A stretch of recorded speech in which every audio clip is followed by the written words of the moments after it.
Guys functions through questions के through इस series में ये हम लेक्चर 2 कर रहे हैं। ठीक है, लेक्चर 2 में हमने क्वेश्चन लिया है कि the value of a and b for which e to the power mod of minus x minus b minus a का मॉड जो है वो 2 के बराबर आएगा फॉर 4 डिस्टिंक्ट सॉल्यूशंस आर।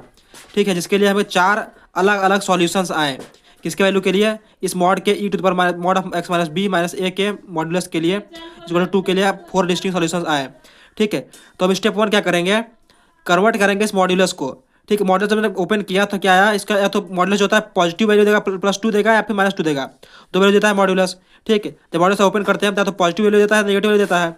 ठीक है, तो क्या आ जाएगा, +2 या -2 आ जाएगा। इधर देखिए क्या करेंगे, हमने जब ये क्वेश्चन लगाए तो क्या आया, a + -2 mod of x minus b क्या आ जाएगा, a + -2। ठीक है, modulus of x minus b is equal to क्या आ जाएगा, ln a + -2। ठीक है, इधर हमने क्या किया, इस जब एक्स माइनस बी के मॉड्यूलस खोला क्या प्लस माइनस ln a + -2। ठीक है, इस तरीके से आया। आज हमने 4 डिस्टिंक्ट सॉल्यूशन कैसे आएगा, जब हम b + ln a + 2 करेंगे, b - ln a + 2 करेंगे, b + ln a + 2 करेंगे और b - ln a + 2 करेंगे। अब यहाँ पर क्या आएगा, 4 डिस्टिंक्ट सॉल्यूशन दे देगा। ठीक है, ये जब इस अलग अलग करेंगे तो हमें 4 डिस्टिंक्ट सॉल्यूशन देगा।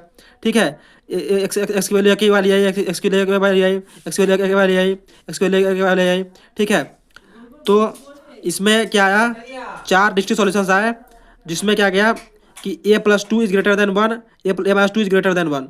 ठीक है, इसमें क्या हुआ कि a + 2 क्या होगा, ग्रेटर देन 1 आएगा, a - 2 इज ग्रेटर देन 1 आएगा।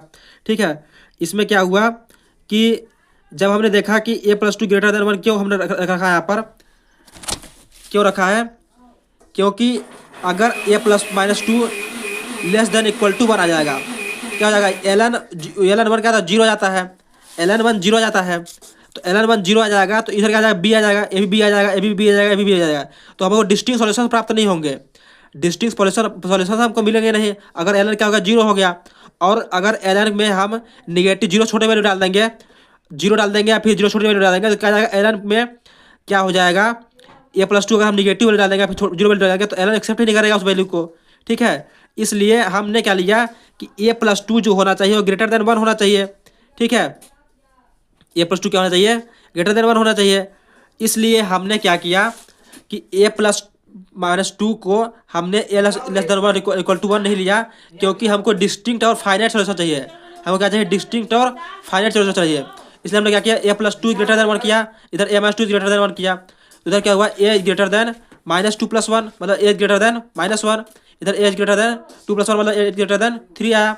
ओवरऑल हमने क्या देखा कि a जो होना चाहिए -1 से बड़ा होना चाहिए और 3 से बड़ा होना चाहिए, मतलब क्या होना चाहिए, ओवरऑल क्या होना चाहिए, a belongs to 3 to infinity, 3 से लेकर इन्फिनिटी तक होना चाहिए क्या, a। और हमेशा b क्या होना चाहिए, b को रियल नंबर हो जाए। तो हमारा यहाँ पर 4 डिस्टिंक्ट सॉल्यूशंस निकले, किसके किसके लिए, 4 डिस्टिंक्ट सॉल्यूशन निकले, किसके लिए, e to the power mod of x minus b minus a का हमको 4 डिस्टिंक्ट सॉल्यूशन निकले। इसके लिए हमारा a और b की वैल्यू क्या क्या आया, a और b की वैल्यू क्या क्या आया, a की वैल्यू आया 3 to इन्फिनिटी आया, b की वैल्यू क्या है, रियल नंबर आ गया। ठीक है, ये हमारा क्या हो गया, आंसर, ये हमारा क्या हो गया, आंसर। ठीक है, इस तरीके से हमने इसको कर लिया। ठीक है, अगला लेक्चर में हम दूसरा क्वेश्चन देखेंगे फंक्शंस का। ठीक है, आप हमारे साथ बने रहिए।